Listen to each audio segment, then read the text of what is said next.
Ẹ̀mí lọ́mọ olùkẹ́ńkẹ́, ẹ̀mí lọ́mọ olùkẹ́ńgè, ẹ̀mí lọ́mọ olùfi gbogbo àrà kẹ́mi, ẹ̀mí àtẹwọ́ gbére ọmọ àgbànìdẹ̀kùn, ẹni tó láìkún méjì kò fi ọkàn kẹ́mi, ẹ̀mí lọ́mọ olùkẹ́ńkẹ́, ẹ̀mí lọ́mọ olùkẹ́ńgè, ẹ̀mí lọ́mọ olùfi gbogbo àrà kẹ́mi, ẹ̀mí àtẹwọ́ gbére ọmọ àgbànìdẹ̀kùn, ẹni tó lẹ́jà méjì kò fi ọkàn kẹ́mi.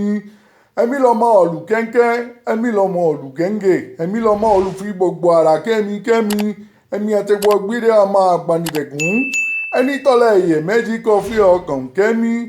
Ẹ̀mí lọ́mọ olùkẹ́ńkẹ́, ẹ̀mí lọ́mọ olùkẹ́ńgè, ẹ̀mí lọ́mọ olùfi gbogbo àrà kẹ́mi, ẹ̀mí àtẹwọ́ gbére ọmọ àgbànìdẹ̀kùn, ẹni tọ́lẹ̀rùn méjì kò fi ọkàn kẹ́mi. Ẹ̀mí lọ́mọ olùkẹ́ńkẹ́, ẹ̀mí lọ́mọ olùkẹ́ńgè, ẹ̀mí lọ́mọ olùfi gbogbo àrà kẹ́mi, ẹ̀mí àtẹwọ́ gbére ọmọ àgbànìdẹ̀kùn, ẹni tó nílẹ̀ méjì kò fi ọkàn kẹ́mi. Ọ̀nà kì í dímọ̀ àlàjá, kí ọ̀nà yìí lè máa ṣe ìdímọ̀ mi, èjì ọ̀gbẹ̀gbẹ̀ yìí lè tẹ́ mi.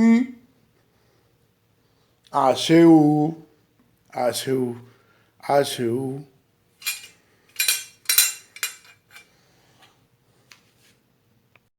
Este trabajo consiste en invocar la prosperidad para la persona. Una vez que el rezo está terminado y vertido en un tobo con agua, se revuelve y el interesado se baña con el mismo.